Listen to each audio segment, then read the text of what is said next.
कम students, अब हम पढ़ेंगे चैप्टर 6 में निर्जलन की क्रियाविधि। निर्जलन क्या होता है? डिहाइड्रेशन होता है। ठीक है, डिहाइड्रेशन जो होता है उसे हम निर्जलीकरण कहते हैं। तो अब हम देखेंगे कि किसी यौगिक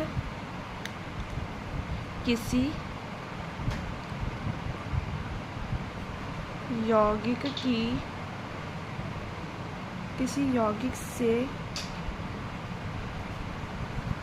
जल H2O का निष्कासन,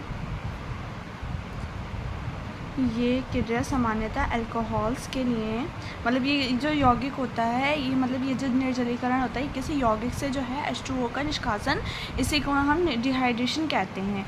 ठीक है, तो ये क्रिया सामान्यतः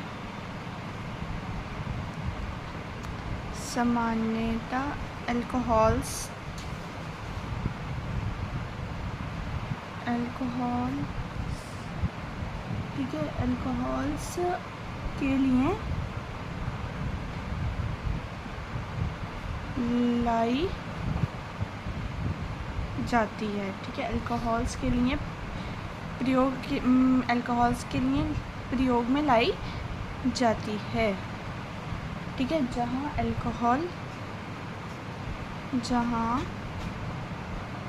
अल्कोहल से जल हटाकर एल्कीन प्राप्ति की जाती है। जल हटाकर एल्कीन प्राप्त की जाती है। ठीक है, निर्जलीकरण की अब हम क्रियाविधि देखेंगे। ये तो हमने एक को देखा था। ठीक है, मैकेनिज्म हम देखेंगे। अब तो क्या है, उदाहरण में हम देखेंगे।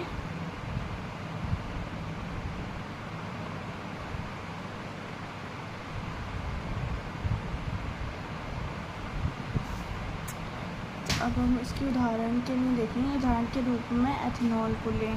ठीक है, मतलब एक हम ऐसी एग्जांपल लेते हैं एथेनॉल के लिए। ठीक है, तो यहाँ पर क्या आएगा, C2H5OH। ये क्या है, हम एज एग्जांपल हम एथेनॉल लेते हैं। ठीक है, एथेनॉल जब हम इसकी क्रिया कराएंगे तो C2H4 क्या बन जाएगा, ईथेन बन जाएगा ये। ठीक है, क्या बन जाएगा, ईथेन प्लस H2O, ये हमारा ईथेन हो जाएगा और जो है निर्जलीकरण इसमें हो जाएगा। किसमें, एथेनॉल में। ठीक है, अब हम इसके जो है स्टेप्स देखेंगे, स्टेप्स ऑफ मैकेनिज्म।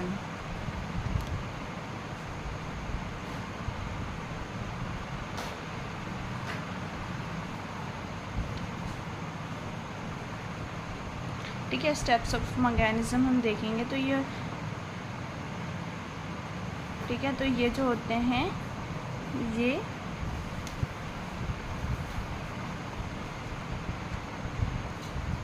जो हम यहाँ पर हम मैकेनिज्म करेंगे उसकी जो है 3 पार्ट्स हैं। ठीक है, क्या है, फर्स्ट है ये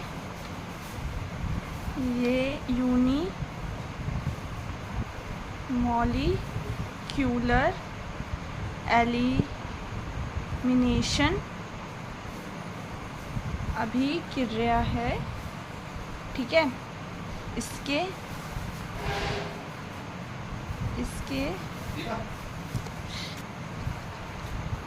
इसके 3 मुख्य चरण होते हैं। ठीक है, इसके जो है तो 3 मुख्य चरण होते हैं। तो हम इसका देखेंगे। तो इसका हम फर्स्ट चरण देखेंगे, प्रोटेनॉन ग्रहण, मतलब प्रोटेनेशन।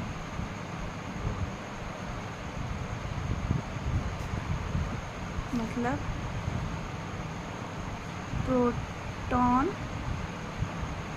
प्रोटेनॉन ग्रहण। ठीक है, प्रोटीनेशन तो उसमें क्या होता है, अल्कोहल ऑक्सीजन लोन पेयर से प्रोटीन जो है ग्रहण करता है, जो वो होता है अल्कोहल, जो होता है अल्कोहल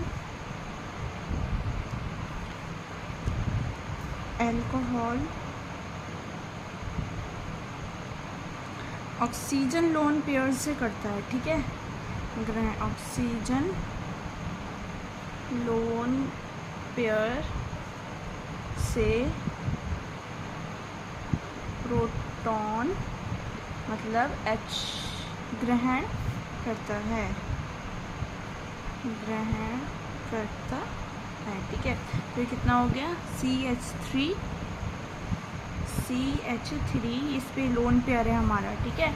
CH2 और OH प्लस हाइड्रोजन, जब हम इसकी रिएक्शन कराएंगे तो यहाँ पर क्या आएगा, CH3 CH2 और C, ठीक है। अब हम सेकेंड में हम कराएंगे इसकी चरण 2, हम कराएंगे इसकी जल अणु का निष्कासन, मतलब लॉस ऑफ वाटर,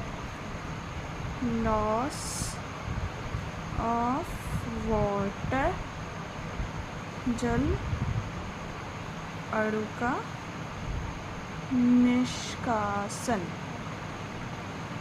ठीक है, जल अणु का निष्कासन H2O, ठीक है। तो ये क्या कह रहे हैं कि प्रोटीन, अब हम इसमें लिखेंगे प्रोटीनत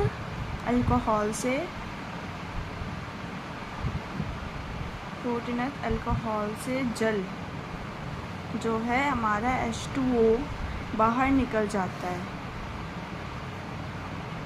ठीक है, बाहर निकल जाता है, जिससे एक कार्बोकटायन बनता है, जिससे कार्बोकटायन बनता है, ठीक है। तो अब हम इसकी कराएंगे CH3 CH2 OH2 प्लस, जब हम इसकी रिएक्शन कराएंगे तो CH3 CH2 positive plus hydrogen यहाँ पर हमारी जो है निकल जाएगी। तो ये इसमें भी क्या हो गया, ये डिहाइड्रेशन हुआ है, तो ये भी एक तरह का निर्जलीकरण ही है। तो अब हम थर्ड देखेंगे, थर्ड चरण में ये इसके जो है स्टेप हैं, डीप्रोटीनेशन, ठीक है, डीप्रोटीनेशन,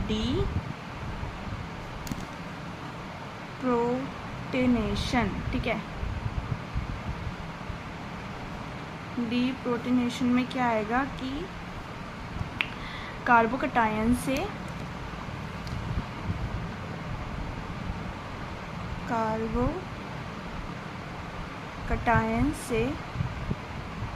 बीटा कार्बन, कार्बोकटायन से जो है बीटा कार्बन से एक प्रोटॉन हटता है, ठीक है, एक प्रोटॉन हटता है, ठीक है, और डबल बॉन्ड बनता है।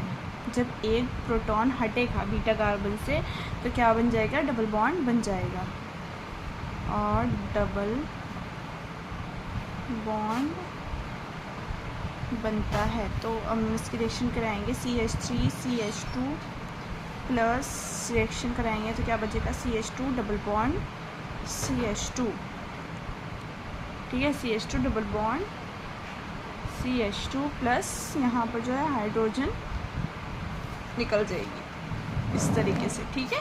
ये हमारा डीप्रोटीनेशन जो है चरण है। इसमें क्या होगा, जब कार्बोकटायन से बीटा कार्बन एक प्रोटॉन हटता है और डबल बॉन्ड बनता है तो इसमें क्या हो जाएगा,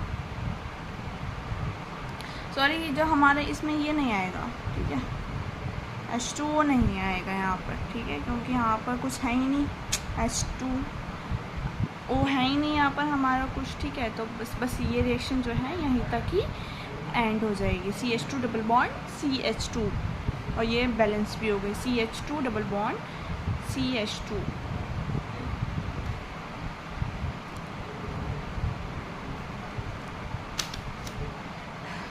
तो अब आप लोगों को डिहाइड्रेशन के बारे में पता चल गया होगा।